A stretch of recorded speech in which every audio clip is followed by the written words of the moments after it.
Selamat siang. Assalamualaikum warahmatullahi wabarakatuh. Ananda semuanya, sambil menunggu yang lain hadir, Bapak ucapkan selamat berjumpa dengan Yaya WS di YouTube Yaya WS Channel dalam acara PJJ Live Streaming Dasar Apresiasi dan Kritik Seni Rupa yang diarahkan kepada dua dimensi. Sementara yang hadir baru, jadi kita menunggu sebentar, baru 136 orang. Kasihan kalau kita mulai, padahal Bapak sudah sampaikan, jangan sampai telat ya. Diharapkan Anda standby, utamanya agar bisa membahas materi dengan sebaik-baik dan tidak gagal paham. Bismillahirrahmanirrahim. Assalamualaikum warahmatullahi wabarakatuh.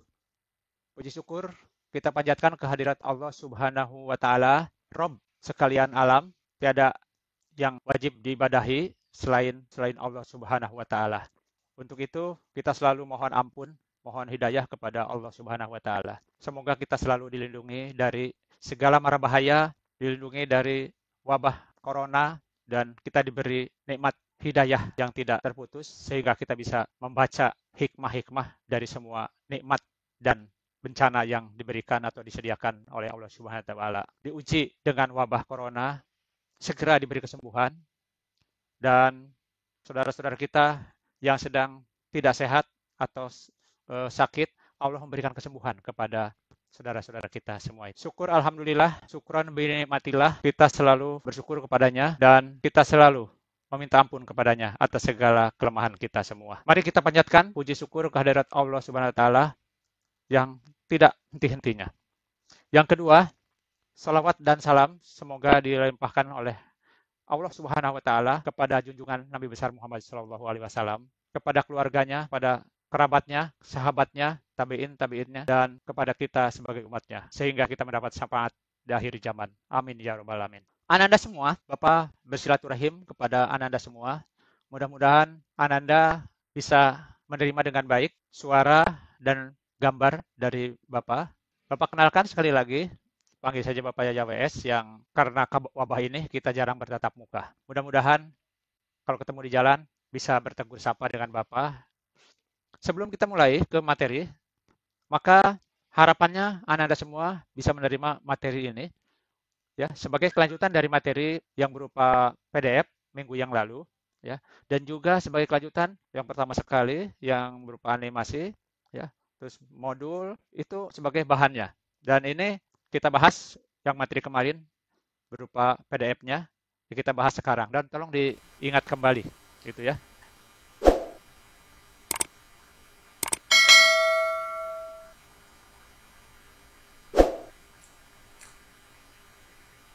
Anda semua, marilah kita mulai pembelajaran kita dengan indikator pembelajaran. Yang pertama, setelah belajar, siswa mampu mengidentifikasi, membedakan, membandingkan berbagai karya seni rupa dua dimensi berdasarkan ragamnya, fungsinya, fungsi bagi seniman dan bagi orang lain, simbol-simbol yang digunakan, tema apa saja yang diangkat, unsur-unsur seni rupa yang digunakan, medium, yaitu alat, bahan, dan teknik yang digunakan, apa saja.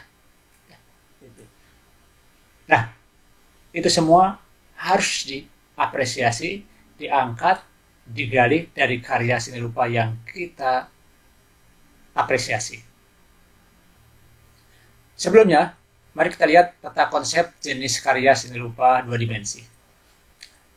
Karya seni rupa itu terbagi dua, yaitu karya seni rupa dua dimensi dan tiga dimensi. Itu berdasarkan ragamnya. Yang kita bahas sekarang adalah seni rupa dua dimensi. Itu dapat berupa seni murni dan seni rupa terapan. Di mana seni murni itu diantaranya adalah drawing, relief, seni lukis, seni grafis. Sedangkan seni rupa terapan itu dapat berupa seni kriya dan desain. Nah, di mana kriya itu berbagai macam jenisnya. Anda tahu seni kriya itu apa saja, dan desain itu apa saja, di antaranya desain poster, desain ilustrasi, logo, dan motif kain. Itu semua sudah dibahas pada kelas 10 dan kelas 11. Berikutnya, di dalam mengidentifikasi karya seni rupa, maka kita juga harus tahu peta konsep jenis berkarya seni lukis. Ananda semua, di dalam konsep jenis berkarya seni lukis, maka kita tidak bisa lepas dari yang namanya sketsa atau rancangan dan alat serta bahan. Di mana bahan itu sendiri itu dapat berupa bahan penunjang atau aplikasi, bahan pembantu, dan bahan pokok. Di mana semua bahan itu dapat berupa bahan keras, bahan lunak, bahan padat, dan bahan cair. Itu untuk bahan. Sedangkan dalam segi alatnya, maka ada pembagian alat manual, alat semi manual, dan peralatan masinal atau mesin.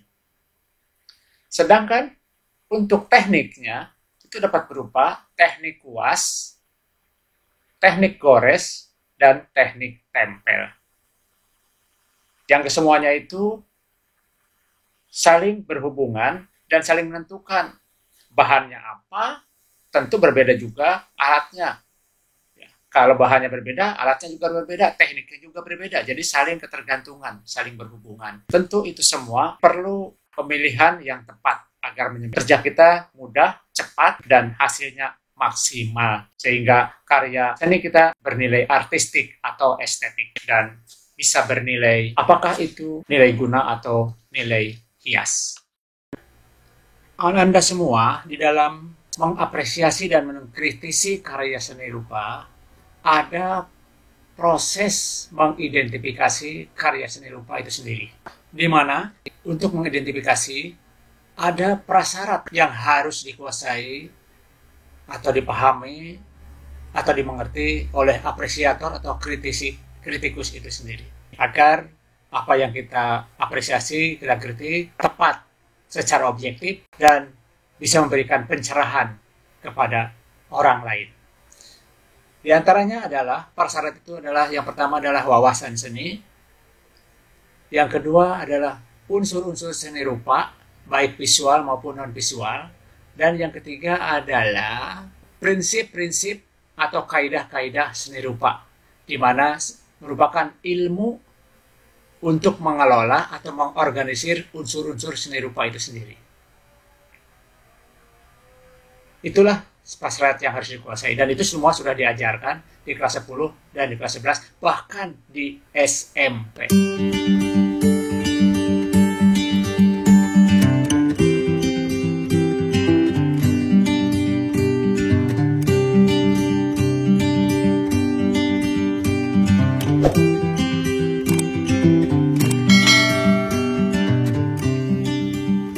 Yuk, Anda semua, kita mulai belajar mengkritisi dan mengapresiasi karya seni rupa.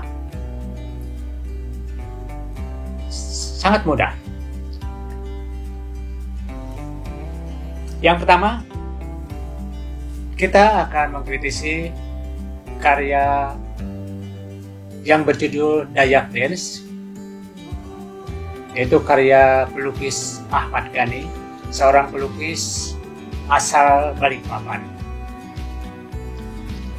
Dan kebetulan, kalau tidak salah, beliau pernah bareng pameran pada sebuah pameran besar Kalimantan Timur di Samarinda bersama Bapak ketika Bapak berada di Kalimantan Timur. Ya, pertama-tama kita amati karya ini secara menyeluruh dulu. Lalu kita langsung mengarah kepada hal-hal yang harus kita gali, kita ungkap dengan poin-poin yang sudah Bapak siapkan dan akan Bapak pandu. Yuk kita mulai. Kita mulai dari mengapresiasi atau menelaah dari ragam simbol, jenis, dan seterusnya. Yang pertama, kita lihat ragam dari lukisan tadi yang berjudul Dayak Dance itu merupakan ragam seni rupa 2 dimensi dan seni murni masuknya. Kenapa? Ya 2 dimensi jelas lukisan, ya seni murni karena ini adalah semata-mata hanya sebagai ekspresi diri saja dan bagi seniman itu sebagai ekspresi nilai-nilai estetika. Sedangkan bagi orang lain yang melihatnya adalah sebagai hiasan atau hiburan, biasa disebut juga sebagai fungsi rekreasi. Yang kedua, fungsinya tadi katakan adalah sebagai hiasan. Jadi ini adalah hubungannya dengan seni murni, gitu. Kalau seni murni pasti hiasan begitu ya. Yang ketiga, berdasarkan waktunya dan karakter dari lukisan itu, maka lukisan Dayak Dance termasuk lukisan modern. Ya. Berikutnya, simbol yang dipakai oleh Ahmad Ghani, diantaranya di sini ada ya, pemuda Dayak, laki-laki, ada gadis Dayak. Di mana ini gadis ini, Dayak ini adalah merupakan sub etnis Dayak Kenya, di mana suku Dayak itu terbagi sekitar 40-an sub suku atau sub etnik. Di antaranya ini adalah lukisan tentang suku Dayak Kenya atau sub etnis Dayak Kenya, ya, gitu. Ini simbol-simbolnya yang dipakai ada pemuda, pemudi, ya, ada kliau, ini kliau namanya, ya, tameng bahasa Sundanya, ada mandau atau parang, ya, memakai bluko, ya, ini bluko namanya topinya ini, bahasa Dayak bluko, dan ada gong. Nah, kita lihat ada sesuatu yang aneh di sini, ya, dimana di sini ada orang laki-laki ya sedang menari, ya narinya tari perang, di mana perempuannya sedang menari juga tari gong, ya, yaitu menari di atas gong, ya. Nah, sedangkan ini perempuan ini sosoknya adalah sepotong. Nah, sepotongnya lagi di sini di atas, ya ke bawahnya. Nah, ini sambungan di sini. Ini sebuah apa namanya format visual yang sangat bagus sekali dari Ahmad Ghani, sehingga dia menggambarkan sosok manusia sedang berdiri, tetapi formatnya tidak portret, tidak berdiri format lukisannya itu. Ya. Bahkan ini persegi, ya, segi 4 kanvasnya itu, tidak potret, tidak berdiri. Ya, jadi lukisannya tetap segi 4, ya, tidak panjang, tidak berdiri, menegak, ya. Jadi tetap di dalam kesegi-empatan kanvas ini, ya, dia bisa melukiskan perempuan atau orang ini secara keseluruhan. Ini atas, ini bawah. Bagian bawahnya kelihatan jelas, bagian atasnya kelihatan jelas. Ini sebuah penataan objek dan unsur-unsurnya di dalam sebuah format lukisan itu bisa disebut dengan komposisi. Karya Ahmad Ghani ini sangat unik komposisinya, ya. Dia sangat jeli meletakkan objek-objeknya. Secara visual, simbol-simbolnya tadi ada juga di sini, ya. Ini ada bulu burung enggang, ya, sebagai aksesoris menari perempuan, ya. Dan juga yang lain ada kalung, ini simbol-simbol, dan ada motif-motif ornamen hias Dayak Kenya. Ini motif orang namanya, ya. Motif orang, ya. Gitu. Ya, ada motif orang, ya. Ini motif orang juga, ya. Gitu. Dimana motif ini adalah punya filosofi tersendiri bagi seorang Dayak Kenya, ya. Kita lihat segi pewarnaan, ini seperti tumpang tindih. Objeknya ditumpangkan, ya. Ini tumpang tindih, ya. Seperti transparan. Ini motif pada baju penari perempuan. Ada tembus kelihatan walaupun